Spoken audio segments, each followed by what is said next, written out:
Ito ang reading mo, Libra. Welcome back to our channel. Ngayon, nasa mabuti kayong kalagayan while watching the channel. This is a general reading. Kayo nang bahalang magpalit-palit ang situation nyo sa reading ko.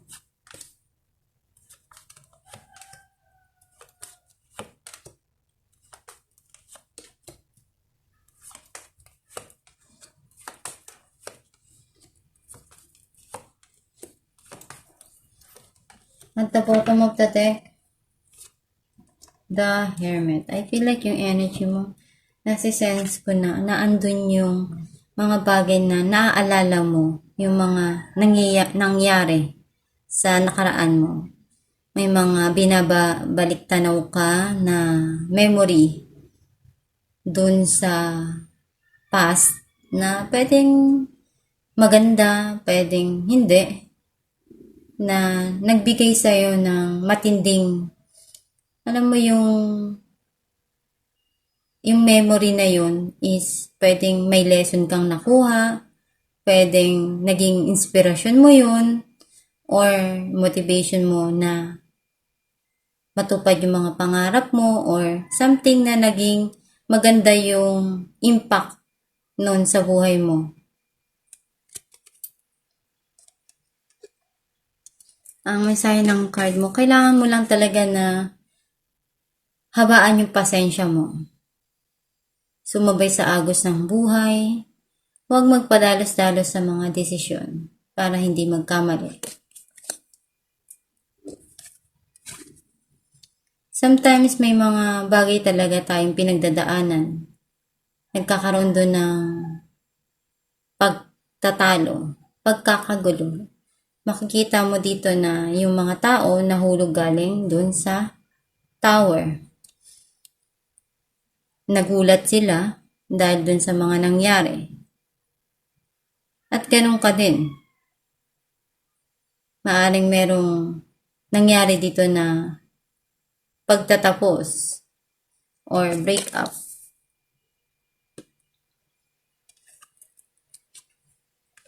Andun yung pagmamahal eh.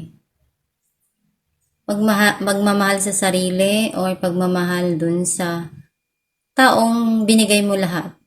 Sa taong binuhos mo yung pagmamahal mo. Yung tiwala, pagmamahal, pag-aalaga, na kaya mo.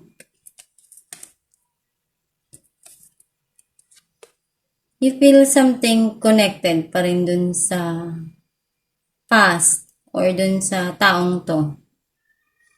And makikita mo dito naka-chain silang dalawa, di ba? Kasi nararamdaman mo pa rin eh.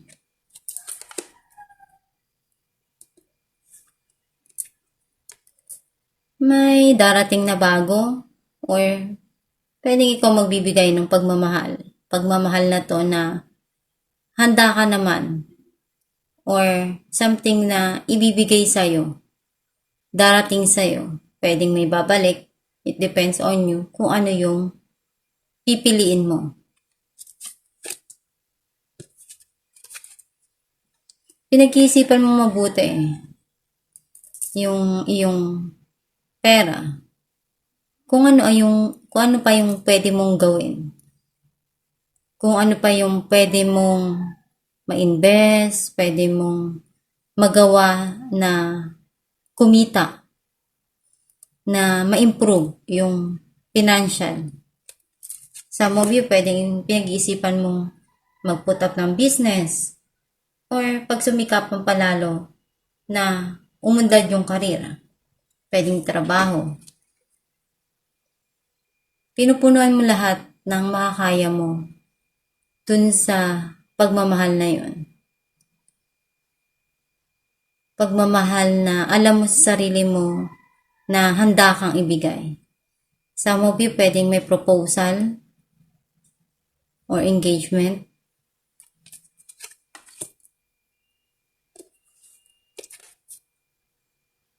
Itong tao na to, pag nagmahal siya or nandun yung passion niya eh. Pag gusto niya, gagawin niya lahat. Makuha niya lang kung ano yung gusto niya. Kasi ganun siya ka-determinado. Narepay natin ng Temperance. 10 of Wands and Knight of Cups.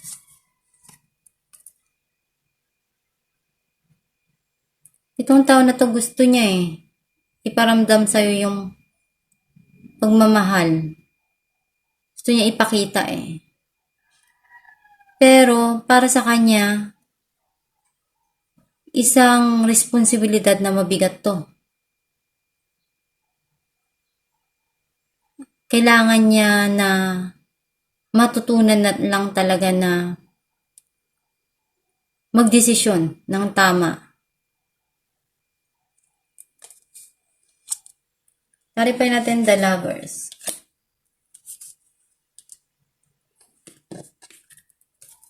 The Devil and Two of Wands.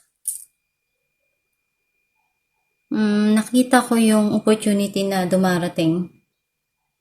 Itong mga opportunity na to, gustong-gusto mo to Talagang andun yung alam mong makukuha mo. Some of you nagkakaroon ng magandang connection. Kasi andun yung passion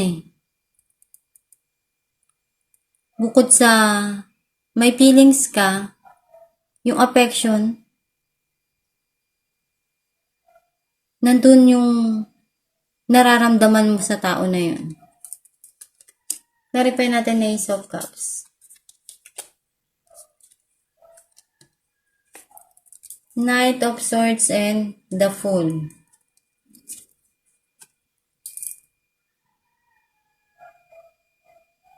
Meron ka ditong sisimulan. Something here na pwedeng itong tao na to makikipag-usap sa'yo. Gusto niyang linawin lahat. At gusto niya uli mag-umpisa. Clarify natin ng Two of Cups. Queen of Pentacles and Nine of Cups. Meron ka ditong hiniling na gustong-gusto mo Nabibigay sa'yo. Nag-invest ka, binigay mo lahat ng makakaya mo. Even yung nararamdaman mo, yung pagmamahal, lahat, everything, binigay mo And may makukuha ka dito Masayang-masaya ka. Clarify natin the Tower. 10 of Swords and 7 of Wands. Ayun, nandigan ka na. Tapos na. Feeling mo, niloko ka Feeling mo, tinidor ka. Kaya, nag-end doon. Nanindigan ka Clarify natin the Devil. Ace of Pentacles and 8 of Swords. Meron ka ditong minamanifest. Minamanifest mo na makawala dito. May mga bagay na feeling mo naka-stuck ka or naka-trap ka dun sa sitwasyon na yun. At ikaw din mismo sa sarili mo na binabago mo. Clarify natin ang Queen of Pentacles. Page of Wands and the Devil.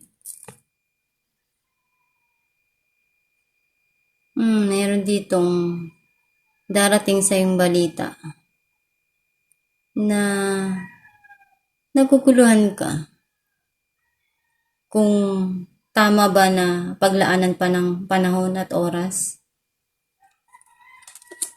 Clarify natin ang King of Wands. Five of Wands and the World. Itong tao na to, nahihirapan siya. Nahihirapan siyang kalimutan ka. Nag-struggle siya ngayon. Minamanifest niya na magkaroon ng pagbabago yung sitwasyon. Feeling niya, ang dami niyang kakompetensya. Alamin natin kung ano mensahe ng iyong gabay.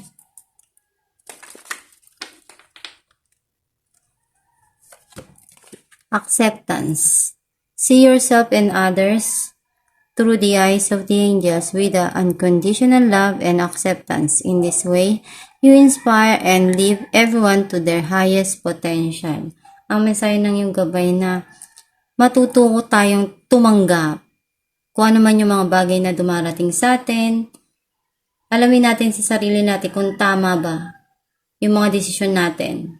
Kung may mali tayo, itama natin. Kung may mga bagay tayo na dapat ayusin natin. At harapin yung mga pagsubok na dumarating. Basta manalig ka lang, magtiwala ka, na kaya mong malagpasan lahat yan. At pagtiyagaan mo lahat ng mga bagay na dumarating sa'yo. At magdasal ka lang palagi at alagaan yung iyong sarili. At itong yung reading, Libra, kung nakaresonate ka, kindly comment down below. Thank you for watching.